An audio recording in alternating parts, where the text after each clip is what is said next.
भारत के मुख्य सूचना आयुक्त के पद पर किसे नियुक्त किया गया है? तो इंपॉर्टेंट सवाल है, वेरी वेरी इंपॉर्टेंट। देखिए अपॉइंटमेंट से अगर मैं बात करूँ तो अपॉइंटमेंट से एक आध सवाल आपको एग्जाम में देखने को बनता है ना। तो इसलिए इस लिहाज से इंपॉर्टेंट बनता है। आंसर हो जाएगा हीरा लाल सामरिया। ठीक है। तो भारत के मुख्य सूचना आयुक्त पद पर हाल ही में जो नियुक्त हुए हैं उनका नाम है हीरा लाल सामरिया। और किसके स्थान पर इनको इनकी नियुक्ति हुई है? यशवर्धन सिन्हा के स्थान पर ये आए हैं। ठीक है, हर्षवर्धन सिन्हा के स्थान पर इनकी नियुक्ति हुई, ये भी ध्यान रखिएगा। अगर आगे बढ़ते सवाल पे कि केंद्रीय सूचना आयोग की स्थापना अगर मैं बात करूं, इसकी जो स्थापना होता है 2005 के आरटीआई एक्ट के तहत होता है। ठीक है, राइट टू इन्फॉर्मेशन एक्ट। ठीक है, राइट टू इन्फॉर्मेशन एक्ट के तहत इसकी स्थापना होता है, जिसमें कि एक तो मुख्य न्यायाधीश होते हैं, बाकी 10 सदस्य इसके होते हैं। ठीक है, अधिकतम 10 सदस्य इसमें हो सकते हैं। अगर मैं बात करूँ इसके अपॉइंटमेंट अगर मैं बात करूँ, इसके अपॉइंटमेंट कैसे होगा? राष्ट्रपति की सिफारिश पर 3 समिति के द्वारा, जिसमें प्रधानमंत्री होंगे, लोकसभा विपक्ष होंगे और कैबिनेट होंगे।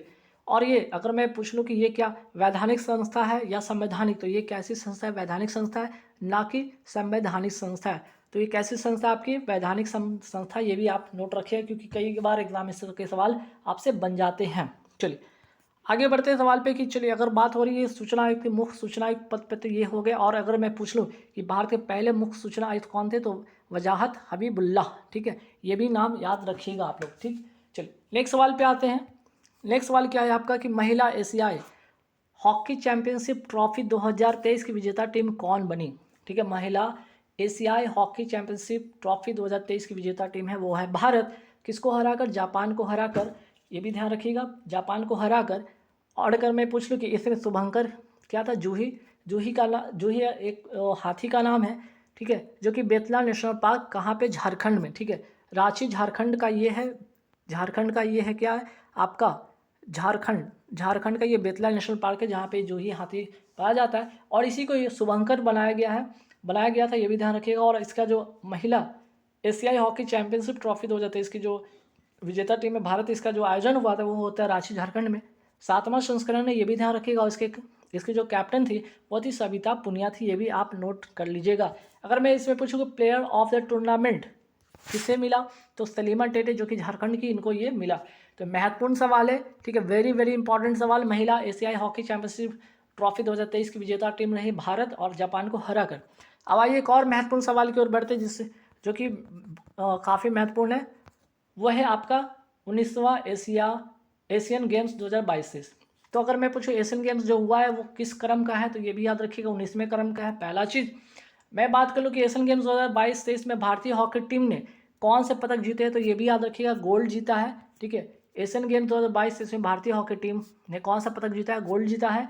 कबड्डी में अगर मैं कबड्डी में बात करूँ, महिला टीम और पुरुष टीम ने दोनों ने गोल्ड जीता है। क्रिकेट में महिला टीम और पुरुष टीम ने भी क्या किया, इसमें इन्होंने गोल्ड जीता है। तो एशियन गेम्स 2022 से महिला भारतीय हॉकी टीम ने कौन सा पदक जीता है? गोल्ड जीता है, ये ध्यान रखिएगा। नेक्स्ट सवाल पे आता है कि एशियन गेम 2022 से इसके समापन कार्यक्रम में ध्वजवाहक कौन थे? पीआर सुरेश थे, ये भी ध्यान रखिएगा, हॉकी के गोलकीपर थे। और अगर मैं पूछ लूँ कि एशियन गेम्स 2022 से इसको उद्घाटन कार्यक्रम, यहाँ पे समापन कार्यक्रम, यहाँ पे उद्घाटन कार्यक्रम में ध्वजवाहक कौन थे? हरमनप्रीत सिंह और लवलीना बोर्गोहेन। ठीक है, लवलीना बोर्गोहेन जो कि हरमनप्रीत सिंह कौन है? तो आपके क्या है? हॉकी के। ठीक है, हॉकी के ये क्या आपके कैप्टन है, ये भी ध्यान रखिए, हॉकी टीम के कैप्टन हैं। वहीं ये बॉक्सिंग की खिलाड़ी हैं, ये भी ध्यान रखिएगा। ठीक है, बॉक्सिंग की खिलाड़ी है लवलीना बोर्गोहेन, ये भी आप नाम याद रखिएगा। तो एशियन गेम्स से इंपॉर्टेंट सवाल बन जाता है। और पहला कि जो गोल्ड जीता है भारतीय जो पुरुष हॉकी टीम है उसने गोल्ड जीता है। कबड्डी में महिला पुरुष दोनों ने गोल्ड जीता है। क्रिकेट में महिला पुरुष गोल्ड दोनों ने जीता है। नेक्स्ट सवाल पे आते हैं कि अगर मैं बात करूँ 19वां अगर मैं बात करूँ एशियन गेम की ही बात हो रही है। ठीक, अभी भी एशियन गेम की जो बात हो रही है उसमें अगर मैं बात करूँ टाइटल स्पॉन्सर कौन था, वो था अमूल था। आयोजन हुआ है हांगझाओ, कहाँ? चाइना में हुआ है। अगर इसमें पूछा जाए भारत का स्थान कौन सा है, तो चौथा स्थान है, जिसमें 28 गोल्ड 38 सिल्वर 41 ब्रॉन्ज के साथ टोटल 107 मेडल भारत ने जीता है, जिसमें कि पहले स्थान पर चाइना है, दूसरे पे जापान है और तीसरे पे साउथ कोरिया है। तो ये चौथा स्थान है एशियन आपका 19वां एशियन गेम में। अगर आपको इसमें पूछ लिया पारा एशियन, ठीक है, पारा Asian game para Asian game अगर पूछे तो इसमें भारत का स्थान है 5वां, याद रखिएगा, जहाँ पे 29 गोल्ड के साथ इन्होंने जीता है। ठीक, चलिए नेक्स्ट सवाल पे आते हैं कि न्यूजीलैंड के जो नए प्रधानमंत्री वो बने हैं वो कौन है, वो उनका नाम है क्रिस्टोफर लैक्सन है, ये भी ध्यान रखिएगा। सिंगापुर के प्रधानमंत्री वर्तमान में कौन है? सन मुगरत्ना, ठीक है, सन मुगरत्ना, ये भी नाम याद रखिएगा। और इटली के प्रधानमंत्री कौन है? Giorgia Meloni. Most important question है, ध्यान रखिएगा। इटली के प्रधानमंत्री कौन है? जॉर्जिया मेलोनी है। और इजराइल के प्रधानमंत्री कौन है वर्तमान में? Benjamin Netanyahu. तो इटली वाला और इजराइल वाला दोनों ध्यान रखें, क्योंकि इजराइल अभी हाल ही में युद्ध चल रहा है, इजराइल और आपका हमास युद्ध हो रहा है, तो इसमें इजराइल के प्रधानमंत्री के बारे में जरूर ध्यान आप रखिएगा। और अगर मैं पूछ लूँ कि इसकी कैपिटल क्या होगी, तो जेरूसलम है, ये भी ध्यान रखिएगा। नेक्स्ट वाले पे थे NMDC, अर्थात क्या? नेशनल मिनरल डेवलपमेंट कॉरपोरेशन ने किस देश में अपनी पहली सोने की खान प्रारंभ की है? तो आंसर हो जाएगा ऑस्ट्रेलिया, ठीक है। अगर मैं पूछूं कि NMDC की जो है स्थापना कब होता है, वो होता है 1958 में, जो कि इस्पात मंत्रालय के अधीन है। अगर मैं पूछूं कि NMDC जो द्वारा संचालित भारत की पहली यांत्रिकृत हीरे की खदान कहाँ स्थित है? तो पन्ना, मध्य प्रदेश में। दोनों बात आप ध्यान रखिएगा। और इसकी जो ब्रांड एम्बेसडर है, ठीक है, ब्रांड एम्बेसडर किसे बनाया गया है? एम्बेसडर, ठीक है, किसे बनाया गया? तो याद रखिएगा, निकहत जरीन नाम याद रखिएगा, निकहत जरीन को इसका ब्रांड एम्बेसडर बनाया गया है। नेक्स्ट वाले पे आते हैं NTPC REL की पहली नवीकरणीय योजना दया पार पवन परियोजना। मोस्ट इंपॉर्टेंट क्वेश्चन है, दया पार पवन परियोजना कहाँ प्रारंभ हुआ है? तो आंसर हो जाएगा कच्छ, गुजरात में हुआ है। अगर मैं बात करूँ NTPC का फुल फॉर्म होता है नेशनल थर्मल पावर कॉर्पोरेशन, वही बात करते हैं। REL का फुल फॉर्म होगा आपका रीन्यूएबल एनर्जी लिमिटेड, ठीक है। तो इसके तहत कौन सा जो है आपका परियोजना शुरू होता है? दया पार पवन परियोजना शुरू होता है कहाँ? कच्छ, गुजरात में। नेक्स्ट सवाल पे आते हैं। नेक्स्ट सवाल आपका है क्या कि UNWTO, ठीक है, UNWTO के अगर मैं बात करूँ द्वारा सर्वश्रेष्ठ पर्यटन गांव घोषित हुआ है कौन सा? धोरेरा गांव, कहाँ का? गुजरात का है। वही बात करते हैं भारत के वर्तमान मुख्य चुनाव आयुक्त कौन है? तो राजीव कुमार है, ये भी नोट डाउन कर लीजिएगा। और भारत के जो नए CDS बने हैं वो हैं, उनका नाम है अनिल चौहान। तो अपॉइंटमेंट से ध्यान रखिएगा, सवाल आना ही आना है, एक सवाल तो रहेगा ही रहेगा, ठीक है। तो आपके भारत के जो है आपके वर्तमान मुख्य चुनाव आयुक्त नाम याद रखिएगा, CDS नाम याद रखिएगा, ठीक है। मुख्य सूचना आयुक्त भी नाम याद रखिएगा। चलिए नेक्स्ट सवाल, नासा ने सुपरनोवा अवशेष सिग्नल्स लूप का अध्ययन करने के लिए कौन सा मिशन लॉन्च किया? तो आंसर हो जाएगा इन्फ्यूज मिशन, ठीक है। और ये जो नासा है कहाँ की कंपनी? यूएसए की जो है आपका स्पेस कंपनी, ये भी ध्यान रखिएगा। नेक्स्ट सवाल पे आते हैं कि लूपेक्स मिशन का संबंध किससे है? तो देखिए लूपेक्स की मैं बात करूँ तो इसका फुल फॉर्म है लूनर पोलर एक्सप्लोरेशन मिशन, या जिसे चंद्रयान 4 के लिए ये जो मिशन शुरू किया गया है किसके तहत? तो इंडिया और जापान का ये संयुक्त आपका मिशन है, जिसमें कि आपका चंद्रयान 4 के लिए जो आपका जो साउथ पोल पर जो लैंडिंग हुई है उससे रिलेटेड जो भी चीज़ें होंगी उस मिशन का नाम होगा लूपेक्स मिशन, ठीक है। बात करते हैं आदित्य L1 के बारे में बात करूँ किसके द्वारा लॉन्च किया गया? आदित्य L1 इसरो के द्वारा लॉन्च किया गया। कौन सा व्हीकल के द्वारा? तो PSLV C57 से लॉन्च किया गया। कब? 2 सितंबर 2023 को। और L जो है L1 आपका है ये लंगराज पॉइंट, ठीक है, ये लंगराज पॉइंट है, याद रखिएगा, ये लंगराज पॉइंट है, अर्थात जो आपका सन है, ठीक है, सन और अगर मैं बात करूँ अर्थ, ठीक है, सन और अर्थ के जो बीच है जो ग्रेविटेशनल फोर्स है, जब आपस में दोनों का ग्रेविटेशनल फोर्स जो बराबर होगा, जहाँ पे बराबर होगा वही कहलाएगा आपका लंगराज पॉइंट, ठीक है। बात समझ में आ गया। नेक्स्ट सवाल पे आ देखिए, मत्स्य 6000 जो है ये है क्या? इसका संबंध है समुद्र यान से, इसका संबंध है मत्स्य 6000, ठीक है। नेक्स्ट सवाल पे आते हैं, चंद्रयान 3 जो लॉन्च किया गया, मोस्ट इंपॉर्टेंट सवाल है, आपकी कोई भी एग्जाम हो इससे एक सवाल तो जरूर आपको देखने को रिसेंट में बनने वाला है। जैसे कि चंद्रयान 3 लॉन्च कब हुआ? ये मतलब कौन से व्हीकल से लॉन्च हुआ? तो LVM3M4 से लॉन्च होता है। कब होता है? 14 जुलाई 2023 को लॉन्च होता है और 23 अगस्त 2023 को साउथ पोल पर ही लैंड किया। और इसी 23 अगस्त को क्या घोषित हो गया है? तो राष्ट्रीय अंतरिक्ष दिवस इसको मनाए जाने की घोषणा भी कर दिया गया है। तो इससे 2-3 सवाल, पहला कि आपका कौन सा व्हीकल था? वो LVM3M4 से, ठीक है। दूसरा सवाल 14 जुलाई 2023 को लॉन्च होता है। तीसरा सवाल आपका 23 अगस्त 2023 को ये साउथ पोल पर लैंड करता है। और इससे जो चौथा सवाल बनेगा वो है आपका राष्ट्रीय अंतरिक्ष दिवस 23 अगस्त को घोषित होता है। नेक्स्ट सवाल पे आते हैं, जल के लिए महिलाएं और महिलाओं के लिए जल अभियान कौन लॉन्च करेगा? तो आवास और शहरी मंत्रालय, ठीक है, ministry of housing urban affairs इसको लॉन्च करेगा, ये ध्यान रखिएगा। नेक्स्ट सवाल पे आता है कि आज़ादी का अमृत महोत्सव ये कब शुरू होता है? 12 मार्च 2021 को शुरू होता है और 31 अक्टूबर 2023 को ये समाप्त होता है। ये दोनों तारीख आप ध्यान रखिएगा। नेक्स्ट वाला पे आते हैं, पहला संयुक्त राष्ट्र जल सम्मेलन कहाँ आयोजित हुआ? आंसर हो जाएगा न्यूयॉर्क, यूएसए में। ठीक, नेक्स्ट वाला पे आते हैं कि हाल ही में भारतीय नौसेना के प्रोजेक्ट 15B, ठीक है, प्रोजेक्ट कौन सा? तो प्रोजेक्ट 15B के तहत कौन सा अंतिम युद्ध पोत है लॉन्च हुआ? INS सूरत।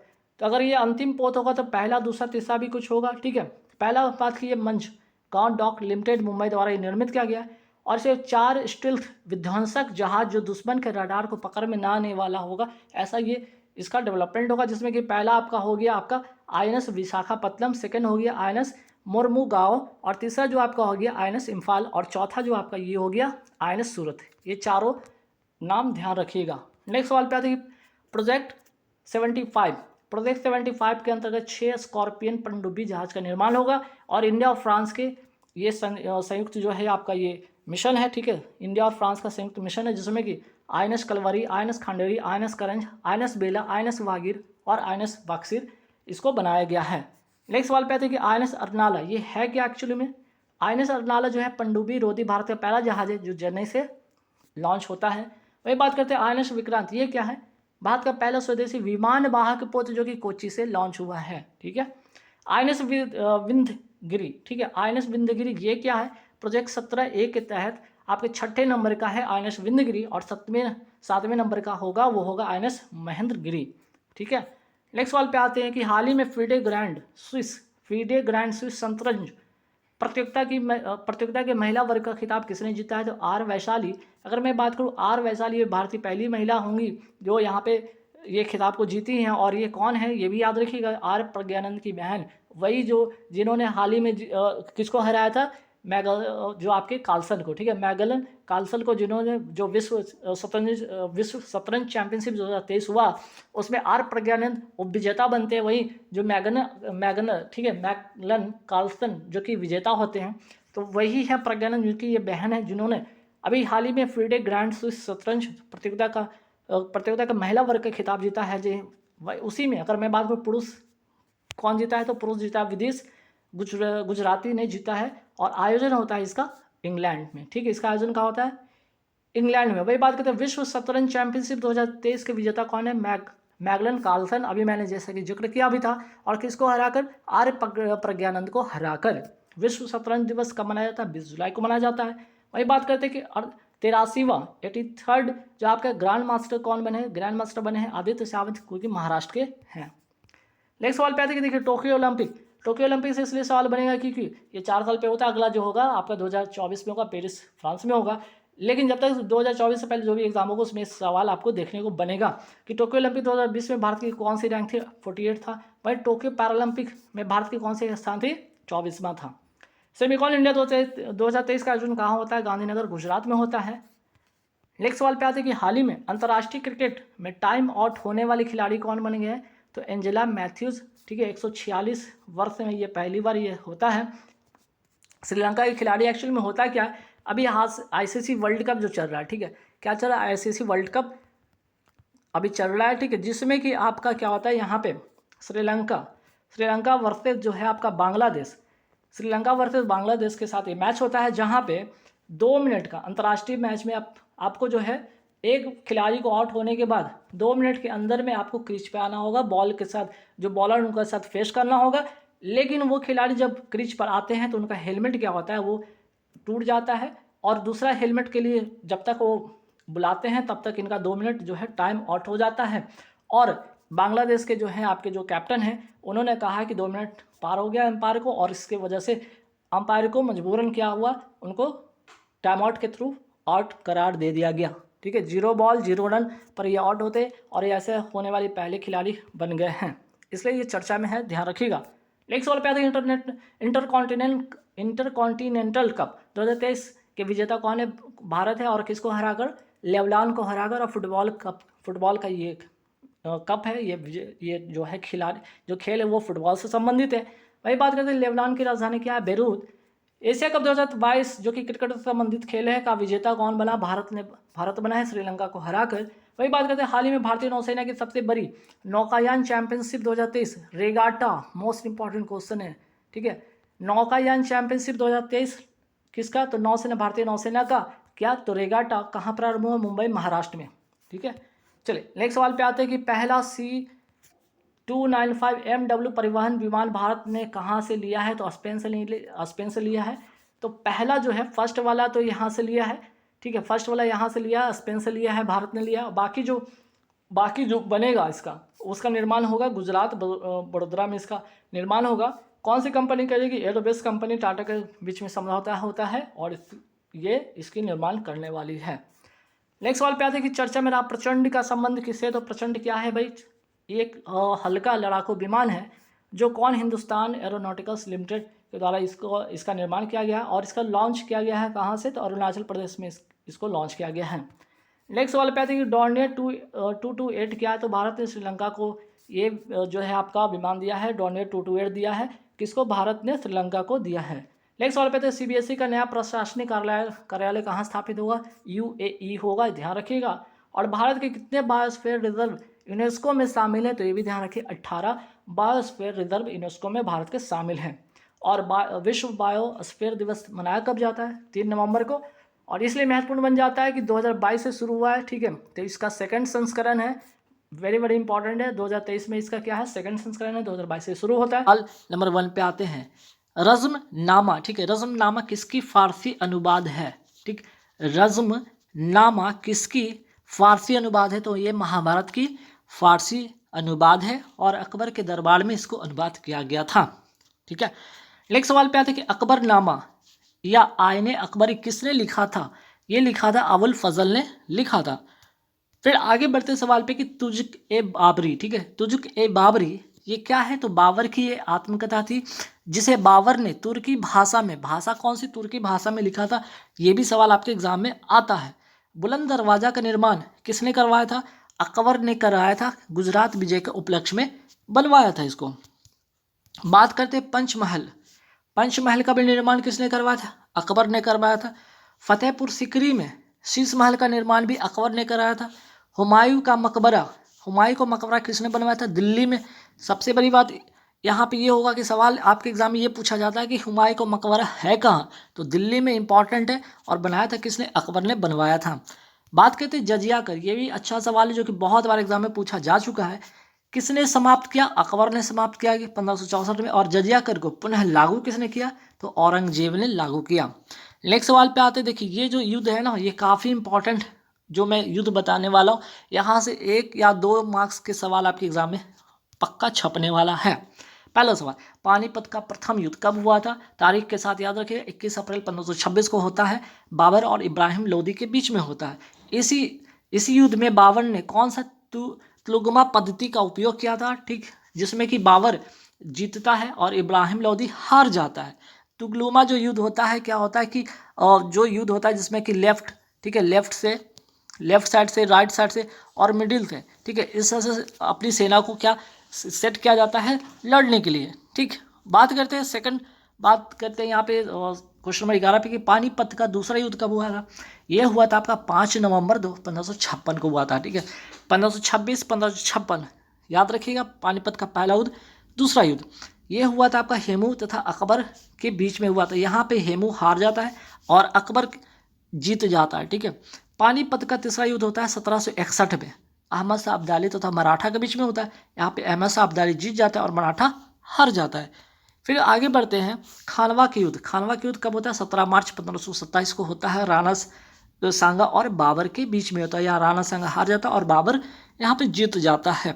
फिर बात करते हैं 27 के बाद आते हैं चंदेरी का युद्ध। 1528 में होता है। बाबर और मेदिनी राय के बीच में होता है। बाबर यहाँ पे जीतता है, मेदिनी राय यहाँ हार जाता है।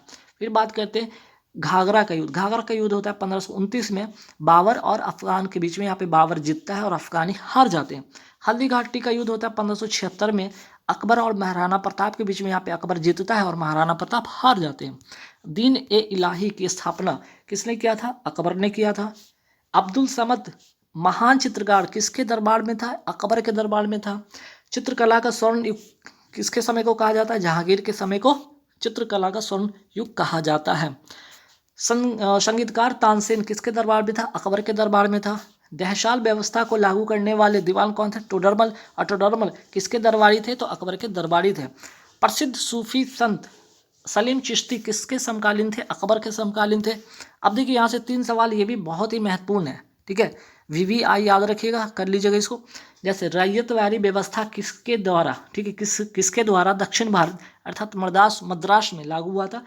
कर्नल रीड तथा मुर्रो के द्वारा। एग्जाम में पूछा भी जा चुका है। रैयतवारी व्यवस्था की मैं बात करूँ तो याद रखिएगा, ये जो क्षेत्र है ना, यहाँ पे मद्रास वाले क्षेत्र, दक्षिण पश्चिम जो भारत है, यहाँ पे लागू होता है। और किसके द्वारा? कर्नल रीड तथा मुर्रो के द्वारा। अस्थायी जो बंदोबस्त व्यवस्था किसके द्वारा लागू होता है?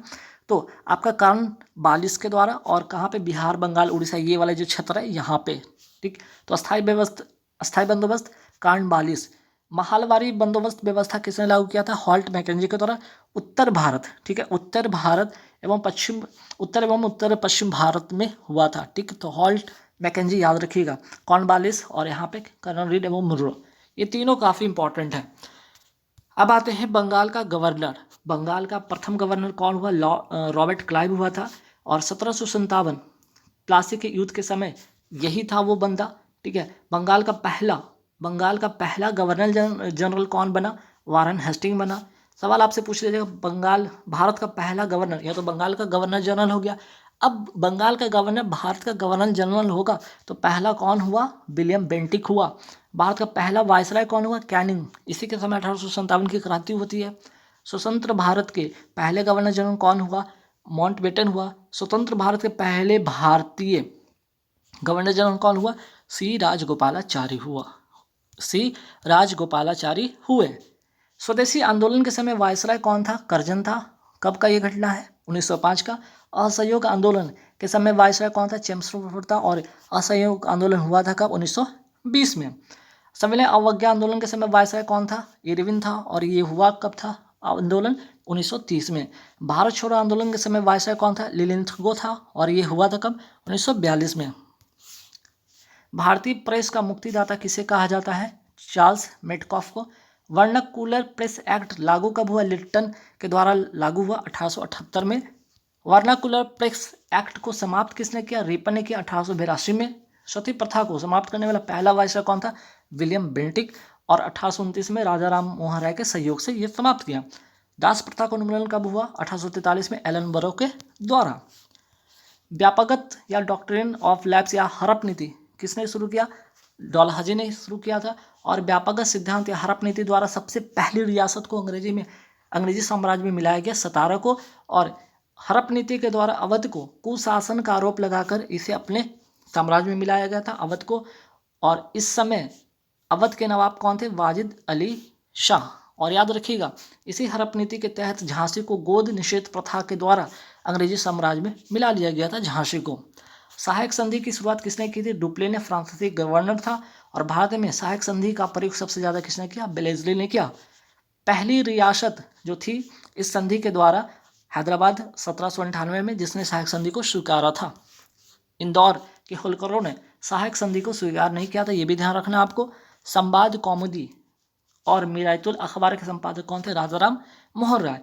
ब्रह्म समाज के संस्थापक भी कौन थे? राजाराम मोहन राय। राजाराम मोहन राय को राजा की उपाधि किसने दिया? राजा की उपाधि अकबर द्वितीय ने दिया था, ठीक है। राजाराम मोहन राय का निधन कहाँ हुआ? तो ब्रिस्टल, इंग्लैंड में हुआ था। अमृत बाजार पत्रिका किसकी है? शिशिर कुमार घोष की। कॉमनवेल्थ तथा न्यू इंडिया पत्रिका किसकी? एनिविसन की है। भारत का प्रथम समाचार पत्र कौन था? बंगाल गजट। संस्थापक इसका कौन था? James ऑस्टम Hickey. 1780 में इसकी स्थापना किया था। Poverty and un-British rule in India पुस्तक किसने लिखा? दादा भाई नौरोजी ने लिखा था। रस्त गुफ्तार पत्रिका किसकी? ये भी दादा भाई नौरोजी की है और पारसी में लिखी गई ये पत्रिका थी। इंडिया डिवाइडेड पुस्तक किसने लिखा था? डॉक्टर राजेंद्र प्रसाद ने लिखा था। इंडिया विंस फ्रीडम तथा अल हिलाल पुस्तक किसने लिखा था? अबुल कलाम आजाद ने। डिस्कवरी ऑफ इंडिया किसकी लिखी पुस्तक है? जवाहरलाल नेहरू की। नील दर्पण पुस्तक किसने लिखा? दीन बंधु ने लिखा। सत्यार्थ प्रकाश किसकी लिखी पुस्तक है? दयानंद सरस्वती के द्वारा लिखी गई ये पुस्तक थी। इंडियन स्ट्रगल किसकी लिखी पुस्तक है? सुभाष चंद्र बोस की। बंदी जीवन किसकी लिखी पुस्तक है? सचिंद्र नाथ सान्याल की लिखी पुस्तक है। और इस पुस्तक को, बंदी जीवन पुस्तक को क्या कहा जाता है? क्रांतिकारियों का बाइबल कहा जाता है। आनंद मठ किसने लिखा? बंकिम चंद्र चटर्जी ने लिखा। और इसी में वंदे मातरम गीत यहीं से लिया गया है, ये भी याद रखिएगा। Hind Swaraj, Harijan, young India, Navjivan, my experiment with truth किसकी पुस्तक है? गांधी जी की। लाइफ डिवाइन किसकी पुस्तक है? अरविंद घोष की।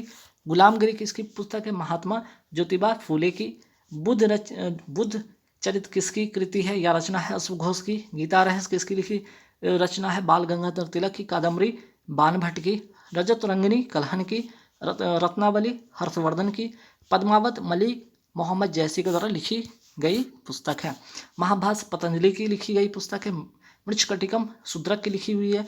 गीत गोविंद जयदेव के द्वारा लिखा गया है। पंचतंत्र विष्णु शर्मा जो कि संस्कृत में लिखी गई ये पुस्तक थी। भारतीय पुरातत्व शास्त्र का, ठीक है, भारतीय पुरातत्व शास्त्र का पितामह किसे कहा जाता? कनिंघम को।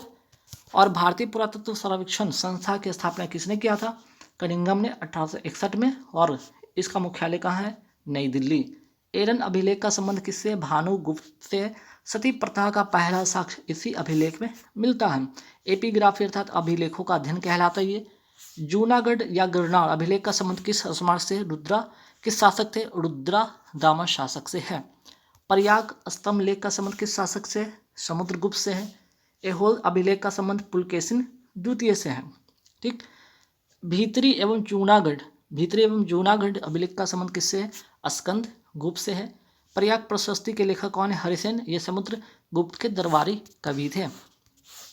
भारत का नेपोलियन किसे कहा जाता है? समुद्रगुप्त को कहा जाता है। नालंदा विश्वविद्यालय की स्थापना किसने कराया था? कुमार गुप्त ने कराया था। विक्रमशिला विश्वविद्यालय की स्थापना किसने कराया था? धर्मपाल ने कराया था। पाल वंश के ये शासक थे। और उदंतपुरी विश्वविद्यालय की स्थापना किसने कराया था? गोपाल ने कराया था। ये भी पाल वंश के शासक रहे थे। भारत में मंदिर निर्माण की शैली कितने प्रकार की? 3 प्रकार की। कौन कौन? नागर शैली, द्रविड़ शैली और वेसर शैली। ठीक है। नागर शैली जो कि आपके उत्तर भारत में, द्रविड़ शैली जो दक्षिण भारत में, वेसर शैली जो मध्य भारत में। नागर शैली में बनी मंदिर का उदाहरण है तिलवारा का जैन मंदिर, माउंट आबू सिरोही राजस्थान में स्थित है। कोणार्क का सूर्य मंदिर जो कि उड़ीसा में स्थित है। 10 रुपये के नोट पर किसका चित्र अंकित है? कोणार्क का सूर्य मंदिर। 10 रुपये का 20 रुपये का नोट पर किसका चित्र अंकित है? एलोरा का गुफा महाराष्ट्र में है। द्रविड़ शैली में बनी मंदिर का उदाहरण है मीनाक्षी मंदिर, मदुरै तमिलनाडु में स्थित है। बेसर शैली या जो कि नागर और द्रविड़ शैली के बीच में है, बनी मंदिर का उदाहरण है होयसल मंदिर। कर्नाटक में ये किस शैली में बना मंदिर है? बेसर शैली में। ठीक है, बेसर शैली में बना मंदिर का उदाहरण होयसल मंदिर। पंचायतन शैली में बनी मंदिर का उदाहरण ध्यान रखें कंदारिया महादेव मंदिर। कहाँ पे? मध्य प्रदेश। दशावतार मंदिर देवगढ़ उत्तर प्रदेश। खजुराहो का मंदिर मध्य प्रदेश। तो खजुराहो का मंदिर ये इंपॉर्टेंट है, ध्यान रखिएगा, पंचायत शैली में बना हुआ है। पहिए का आविष्कार की मैं बात करता हूँ यहाँ पे। पहिए का आविष्कार किस काल में हुआ था? नवपाषाण काल में हुआ था। और आग का आविष्कार और कृषि का आविष्कार पूरा पाषाण काल में हुआ था। मनुष्य ने सर्वप्रथम किस धातु का प्रयोग किया था? तांबा का। और लाइफ डिवाइन किसकी